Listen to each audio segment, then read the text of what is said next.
Hello everyone, welcome to the CTV News on Calabash TV and on the Wave Radio 94.5. I am Lucia Joseph. The nation's leader is days away from delivering his New Year's address. It is an address highly anticipated with public expectation about government's plans for the year. Of particular interest, the fiscal deficit and the method of redress. Last year, the issue was unresolved with government proposing a 5% wage cut for public servants, but public sector unions rejected that proposal. As a counter, the Trade Union Federation agreed to a wage freeze for 3 years. While this means no salary increases, it does not address the $75 million deficit. It is a problem that feeds into the sluggish performance of the local economy. The Chief Executive Officer at Invest St. Lucia says getting the economy buoyant again is a challenge because government must work at transforming and modernizing the economy. Andrew believes the adjustment is difficult because the economy was built on one-way access to preferential markets, generous inflows of aid, and low-interest development aid finance.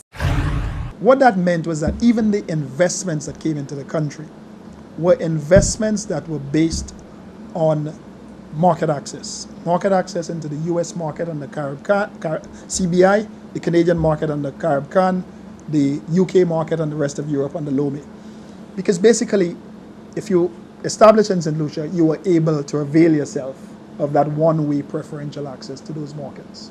Then we also had the 936 from Puerto Rico. You know, the 936 basically meant that if you established in Puerto Rico and you were able to expand your wings, you benefited from generous tax incentives from the U.S. government. And so that is what spurred a lot of the investments that we had there. And there are a number of companies in the textiles and electronics and even some technology companies that actually established in St. Lucia for that purpose.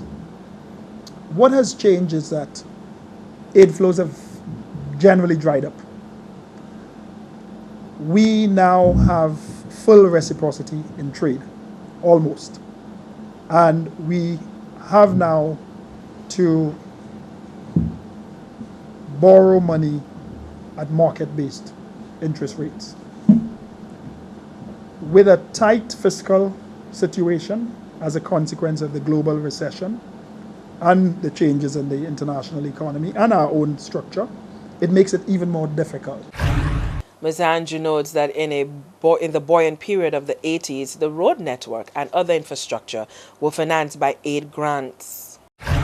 All we had to do was to have a surplus on recurrent revenue and have a 10% counterpart financing. Yeah, that was it.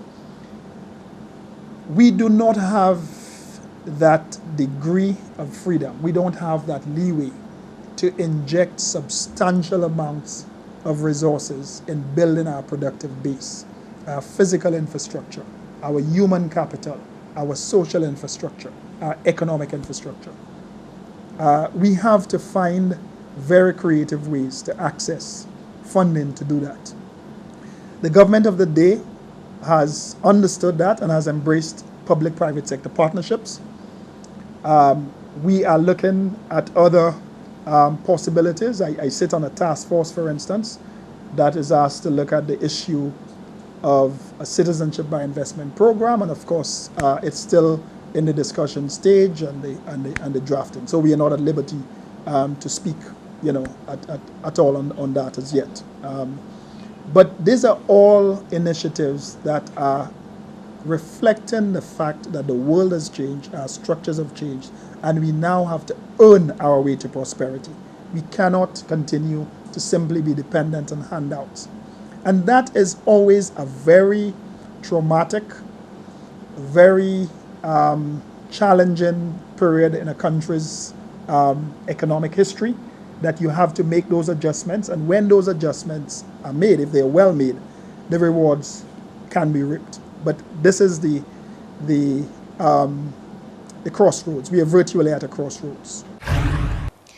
The Invest St. Lucia CEO, who is an economist by training, says the current situation requires a quantum leap in thinking, planning, and resource development, including human capital.